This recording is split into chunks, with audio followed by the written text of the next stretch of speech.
Hi everyone, you're in for an absolute treat today. At the very least you'll think, that's just a major coincidence. Or you might think, might be onto something here. It's all to do with this book, The Long Straight Track by Alfred Watkins. I bought this in 1980 and I've read it several times.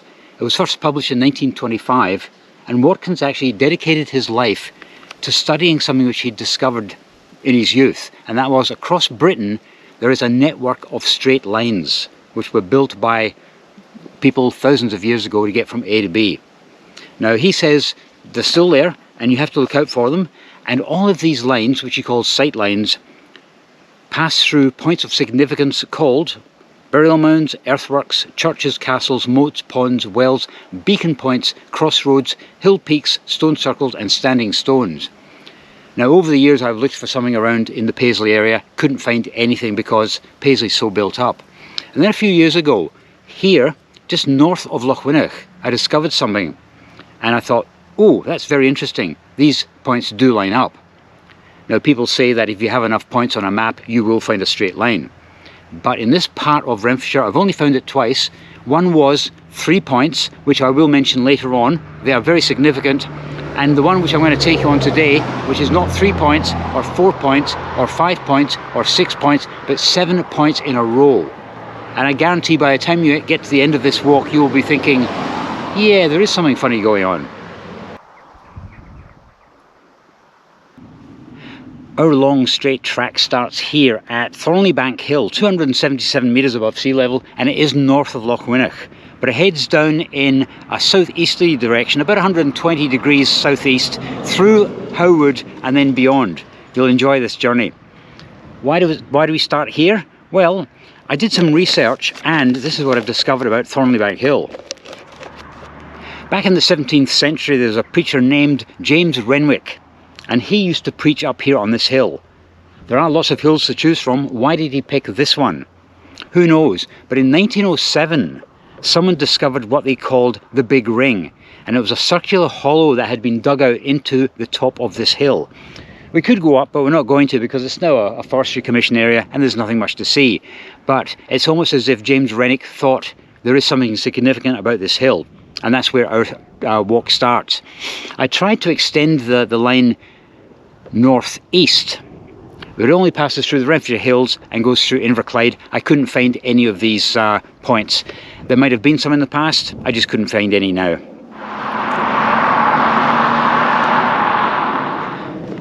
If you know the Howwood area, you are in for a treat. You're going to see some local landmarks, and I guarantee you didn't know they all formed a straight line. If you went back in time several thousand years, before Christianity, before the Romans arrived, and you did have straight tracks, why would you need straight tracks to begin with? Why not just use a path that weaves, meanders its way through the forests? And I was thinking, keeping in mind that at that time this would have been primeval forest. You could have a track, but if it wasn't used that often, would the track even become established? Because you need a certain amount of traffic for a track to form. Also in summer, when the grass and the bushes and things are in full bloom, you might lose the track. But if you know to go in a straight line, looking for certain things along the way, you can never get lost. The first of our 2 points of interest are wells. Up there's the remains of a farm called Turnershields Farm. I think it was demolished in the late 1800s, early 1900s, but Ordnance Survey maps of today still show there's a well up there. I find that hard to believe because if you're going to demolish a farm, you're not going to leave a gaping hole there for livestock to fall into. So I think that's probably been filled in and the map hasn't been updated. In fact, here's something else I noticed. The other well I mentioned is over here, Hill of Barney, I think it's pronounced. And on modern Ordnance Survey maps it does show there's a well there. I don't want to go up there because it's still an operating farm, but it is on our straight track, which could be a coincidence. But I have looked at this area around Renfrewshire and there are very, very few maps showing, and 2 of them are on our straight line. What's the significance of wells? Well, according to Watkins, if you're walking from A to B, you needed to remain hydrated. What you don't want to do when this was all forested is to deviate off your straight line looking for water, because after all it's thick forest, and in those days there were wolves as well. So if you can stay on your straight line and have water along the way. That makes sense. Now I was thinking about this hill of Barney, and I thought you could build a farm anywhere. It's maybe just a coincidence that was built on our straight line and they dug a well, or possibly there was already a well there and they decided to build a farm next to it. That makes more sense. I guess we'll never know. But these are the two boring points. The next one you'll recognise.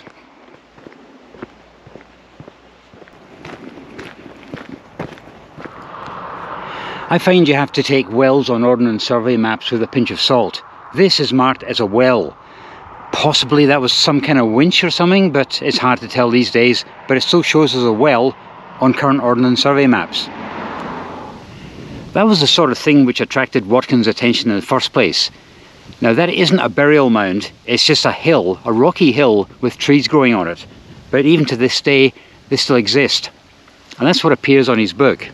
A hill like that. Just down here.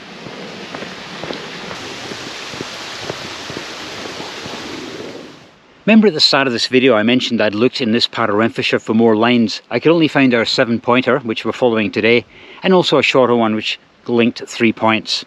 I looked into that a little bit more. The northern end of this line was an Iron Age fort. The southern end of this line was at Castle Semple Loch, and it went through the Clochodrick church, or the ruins of the Clochodrick church. That was apparently built on an older church, and according to Watkins, old churches are very often built on the site of pre-Christian worship. If that's the case, if you draw a line from Castle Semple Loch up to our Iron Age fort, there's one point in the middle, and that's where it intersects with our 7-pointer, and it connects here.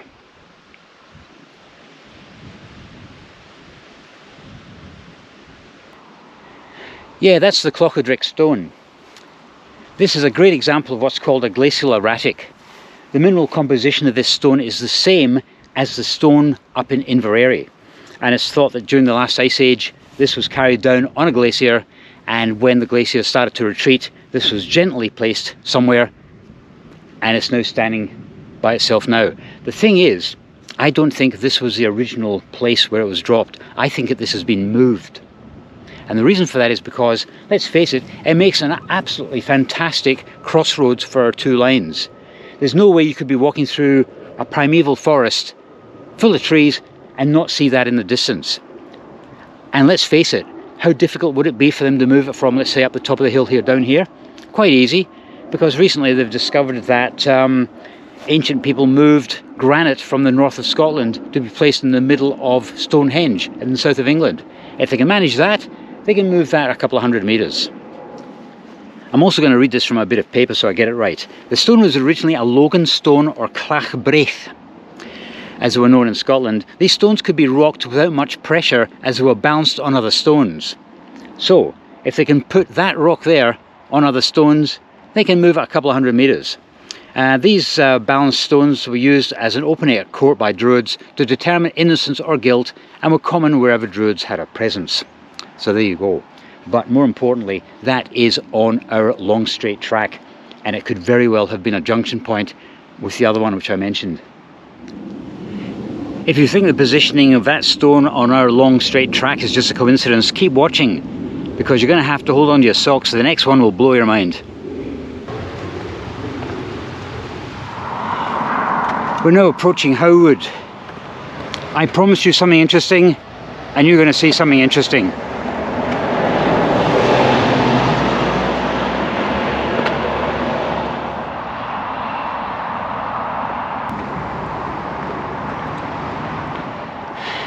I'm just climbing a prominent hill here in Howwood. If you ever catch the train from Glasgow to Ayrshire, you would have seen this. If you've driven along the A737 from Glasgow to Ayrshire, you would have seen this. And if you live in Lochwinnoch, Howwood, Johnson, even parts of Paisley, you'll be aware of this structure as well. And it's just up here. You could ask 10 different people and you'll get 10 different answers as to what they think this was. I checked online and some of the more fanciful ideas were It was a place of worship for the landowner's servants or his foreign wife. Also maybe a nursery for a sick child, or a watchtower for ladies to attend to their embroidery while the men hunted below on horseback. Over 10 years ago, I actually bumped into the owner of the land here. He was just doing some farming down there on a tractor, and I asked him, what do you think this was? And he came up with two ideas. One was it was a lookout tower for the deer park, and the second one was it could have just been a shelter for when the weather turns. So firstly, a lookout tower. Just imagine this whole area is covered in forest, which it was 100 years ago. That was a deer park according to old Ordnance Survey maps. There's no way you're going to be able to spot a deer through all the branches and leaves of a tree and spot a deer way over there. It wasn't a lookout tower. Was it a place of refuge when the weather turned? I don't think so, because if you're down there in the deer park and the heavens open up, you're not going to walk up to this windswept hill to stay dry. You would have something a lot more central. I actually think this is nothing more than a folly. Because back in Victorian times, if you had the money, you could build things like this for no reason. Okay, maybe it's a great place to sit down and relax after walking up this hill when you go for a Sunday afternoon stroll. But apart from that, I don't think there was any real reason to have this. There was a door.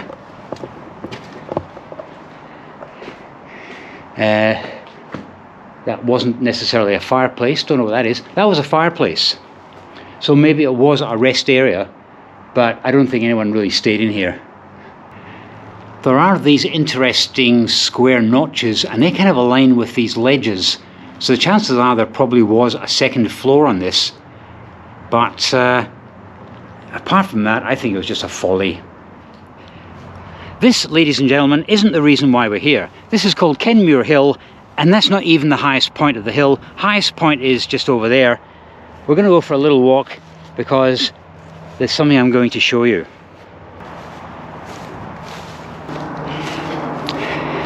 Nearly there.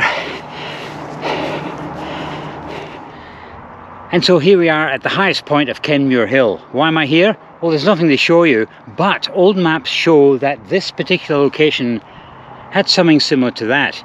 Take away the burial mound, there was a clump of trees in a circular formation on the highest point. That's one of the things which Watkins says look out for, because it's very often some sort of a beacon to aim for.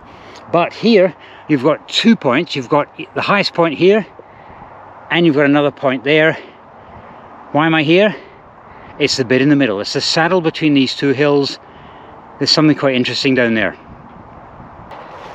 If I can avoid all these cowpats, I should be down there in a couple of minutes. I was here maybe just before COVID, actually. I was doing some research. That's how long it's taken to get around to doing this video. And this land was being used for sheep. Now it's being used for cattle. So the farmer must rotate his stock a bit. Right, just down here. Aha, I see it. So here we are at the lowest point of the saddle. And there's the temple. And there's the other hill. Why have I brought you here? The reason why I brought you here is because of this. What an unusual stone. Apart from one little boulder over there, we've got this out on its own. Now, I'm no geologist, but I don't know, that doesn't look too natural to me. This could just be an odd stone, but there's just no sign of any other rocks around here. And in particular, that there aligns with Thornleybank Hill. Although you couldn't see it, the Clochodrick stone was actually in amongst those trees. The next thing I'm going to show you, well, there's nothing to show you, but I did find this on an old map, and it's definitely a moment. Right, let's get walking. Our long straight track heads down that way. There's no other clues until we get to the top of that hill. That's where we're heading now. If you're still not convinced, keep watching. I've got a couple of good ones for you.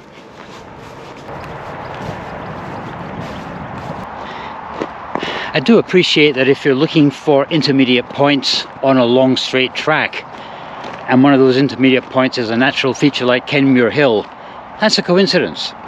The fact it goes through the saddle between the two hills is also a coincidence.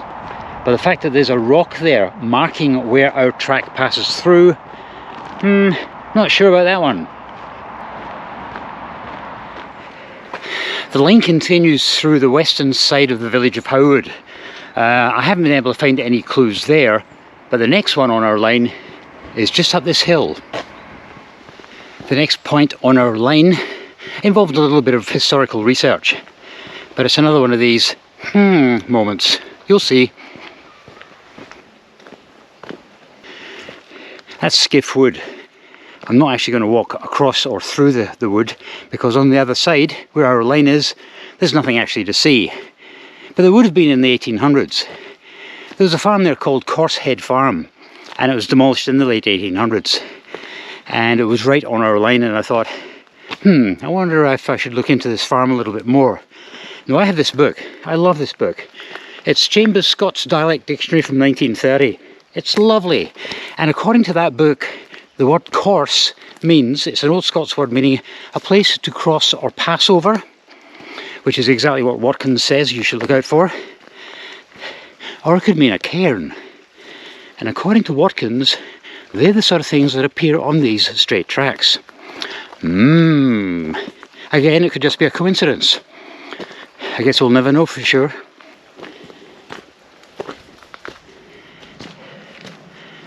Again, these could all just be coincidences, but that's 5 out of 7 so far.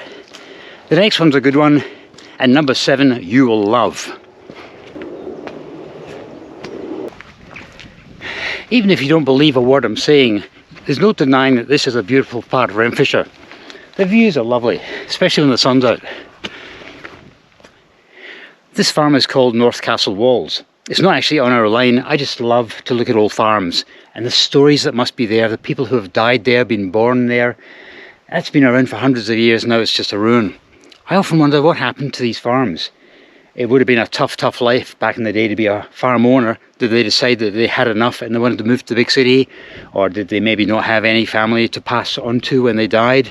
Or did they just decide, yeah, let's just sell up to the neighbours up the road there? The thing is, the land around these abandoned farms is never abandoned. It's still being used. So ownership changed at some point. I just wonder why. Right, where we're going is just up here.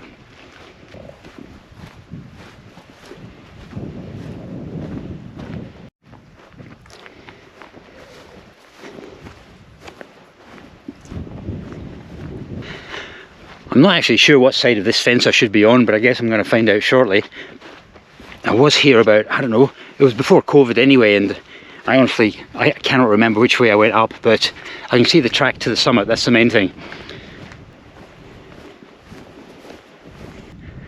As it turned out, it didn't make any difference whatsoever, but I am keeping an eye on these black cows over there, just in case.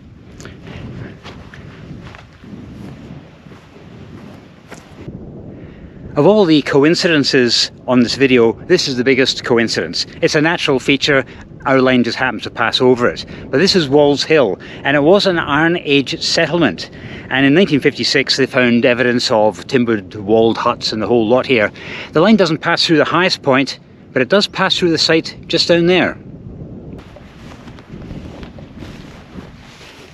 Now, according to my Ordnance Survey map, the line that we're following passed around about here, which is actually the saddle between two smaller hills. On the hilltop, this was part of the fort.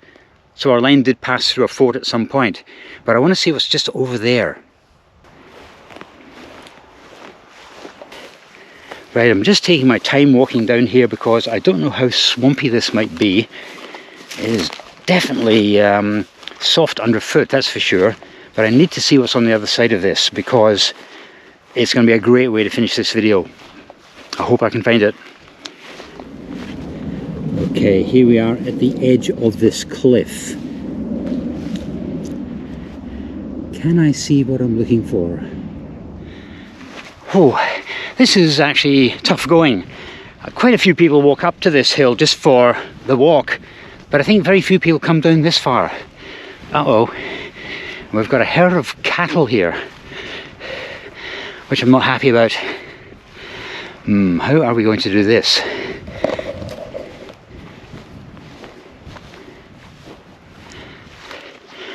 Okay, I'm just skirting around this hill because there's one cow up there keeping a very close eye on me. I don't want to spook him.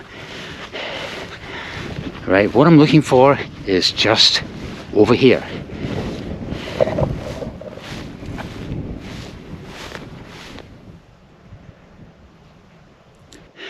Okay, we're at the 7th and last interesting point on this line, and I know I'm on the line because I can see a marker over there.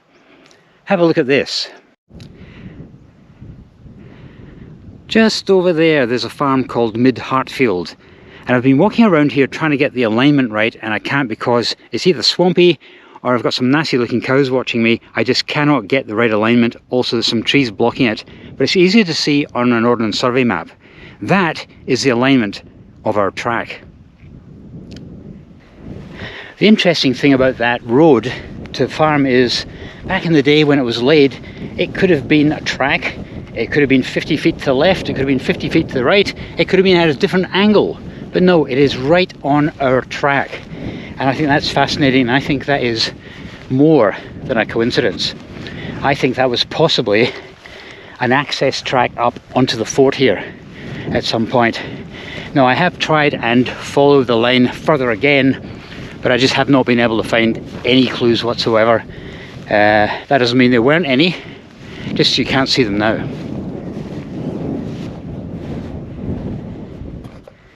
There's a thing called apophenia, a false solution which fits the narrative. Maybe this is nothing but false solutions, but with 7 points on this line and nothing like this anywhere else in Renfrewshire, I think it's more than just a coincidence. I think Watkins might have been onto something. So just to recap these points, our journey started at Thornleybank Hill, passed through 2 wells, Clochodrick Stone, the mysterious stone on Kenmure Hill, Corsehead Farm, Walls Hill, and the alignment of the Mid Hartfield Road. As for the Clochodrick Stone, I'm sure that was moved to its current location. It makes a great marker stone, and like I said when we were going past, I thought I maybe had found another line which intersected ours right at that stone. That's a coincidence? Anyway guys, have you ever heard of this book? Have you read the book by Watkins? What do you think about this theory? Keep in mind that I haven't been able to find any other alignments like this in Renfrewshire. That's a one-off. If there were dozens of them, then fair enough. It would be a coincidence, there's something else going on. But just to find one with 7 points, I don't know. Something funny going on. Anyway guys, I'm glad you came along with me, and I'll see you in the next video.